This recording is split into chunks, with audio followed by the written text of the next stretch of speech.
सभी दोस्तों को जनक शर्मा की तरफ से प्यार भरा नमस्कार। दोस्तों, ज्योतिष की इस 5वीं श्रृंखला में आपका स्वागत है। दोस्तों, सबसे पहले हम श्री गणेश को नमन करेंगे। उसके बाद माता सरस्वती को नमन करते हैं और उसके बाद साईनाथ को नमन करते हैं। ओम साईं राम। दोस्तों, आज कुंडली के 12 भावों की हम चर्चा करेंगे। दोस्तों, ये आकाश मंडल अत्यंत विशाल है। फलस्वरूप इसे अपनी खुली आंखों से देखना और उसे समझना संभव नहीं है। अतः जन्म कुंडली का निर्माण किया गया। यह जन्म कुंडली एक प्रकार से समस्त गगन मंडल है और आकाश में जिस प्रकार से ग्रहों की स्थिति है उसी स्थिति को जन्म कुंडली के माध्यम से दर्शाया जाता है। दोस्तों, जन्म कुंडली में 12 खाने होते हैं और यह एक प्रकार से पूरे आकाश को 12 भागों में विभाजित करना है। दोस्तों, इस पूरे आकाश मंडल को 360 अंशों से विभाजित किया गया है और 360 को अगर हम 12 से डिवाइड करते हैं तो 30 अंश होता है और एक खाना जो है 30 अंश का है और इस खाने में एक राशि होती है, वो भी 30 अंश की होती है और इस राशि में 2.25 नक्षत्र होते हैं और नक्षत्र के 4 चरण होते हैं और एक राशि में 2.25 नक्षत्र मीन्स 9 चरण होते हैं। दोस्तों, पूरा आकाश मंडल 360 अंशों से विभक्त है और इसको जब 12 खानों में या 12 भागों में विभाजित किया गया तो प्रत्येक भाग में 30 अंश का बना। जन्म कुंडली का पहला खाना लगन भाव कहलाता है। एक प्रकार से इस भाव को पृथ्वी का रूप भी दिया गया है।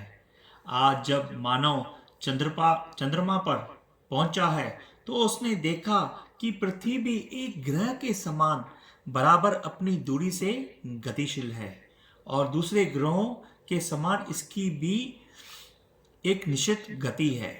परंतु हमारे ऋषियों ने इस तथ्य को हजारों वर्ष पहले अनुभव कर लिया था और पृथ्वी को भी एक ग्रह मानकर उसे जन्म कुंडली में स्थान दे दिया था। अतः जन्म कुंडली का पहला खाना या प्रथम भाव जन्म से संबंधित है और उसी के आधार मानकर अन्य ग्रहों के अंतर को पहचाना जाता है। दोस्तों, अभी हम प्रथम भाव का जिक्र करेंगे।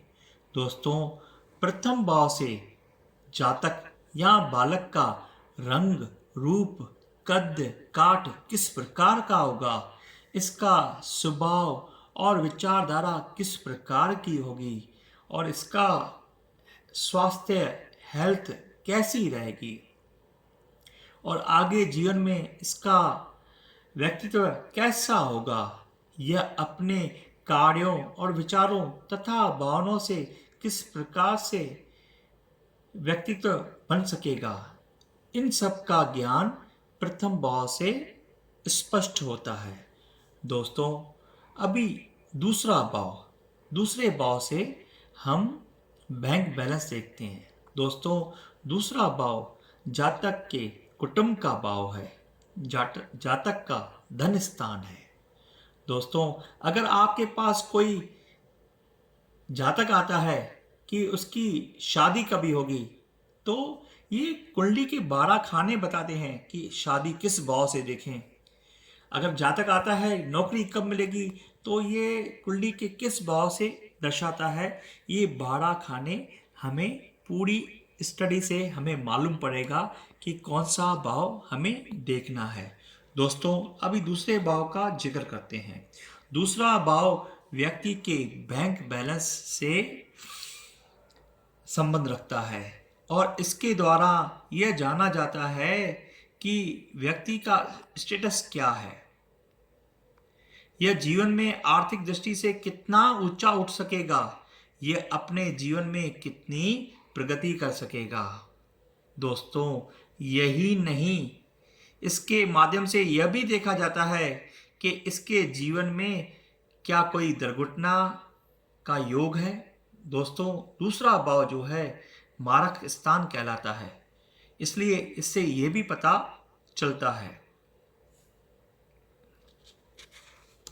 और इस भाव से बीमारी तथा मृत्यु के समय व्यक्ति को कौन सी बीमारी होगी आदि का विचार भी किया जाता है, इसलिए इस भाव को मार्केश भाव भी कहा जाता है। दोस्तों, दूसरे भाव को धन स्थान, कुटुंब स्थान एवं मार्केश भाव भी कहा जाता है। दोस्तों, अब बारी तीसरे भाव की। दोस्तों, तीसरा भाव व्यक्ति के पराक्रम देखा जाता है और व्यक्ति में कितनी शक्ति है और जीवन में संघर्षों से सामना कर पाएगा या नहीं, यह डरपोक है कि बहादुर है, इस खाने से हम यह देखते हैं। दोस्तों, इसके अतिरिक्त इस भाव में भाई और भाइयों की संख्या, भाइयों से संबंध और उनसे सहयोग आदि का ज्ञान भी संभव हो सकता है। दोस्तों, तीसरा भाव जो है पराक्रम स्थान है। दोस्तों, चौथा भाव जन्म कुंडली में एक महत्वपूर्ण भाव माना जाता है, क्योंकि यह भाव जीवन में समृद्धि और सुख का हेतु है।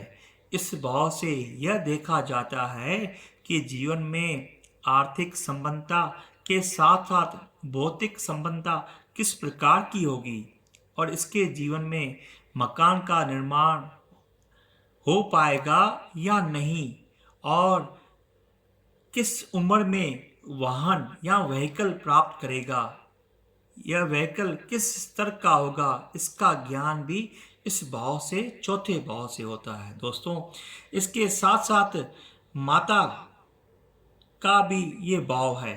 माता की आयु, माता का स्वास्थ्य तथा माता से किस प्रकार से और कितने संबंध रहेंगे, जीवन में माँ का सुख मिले पाएगा या नहीं, आदि तिथियों का ज्ञान भी इसी भाव से संभव है।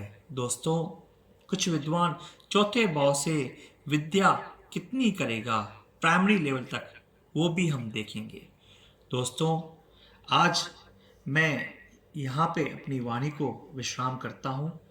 दूसरी श्रृंखला में हम 5वां, 6वां, 7वां, 8वां और 9वां भाव करेंगे।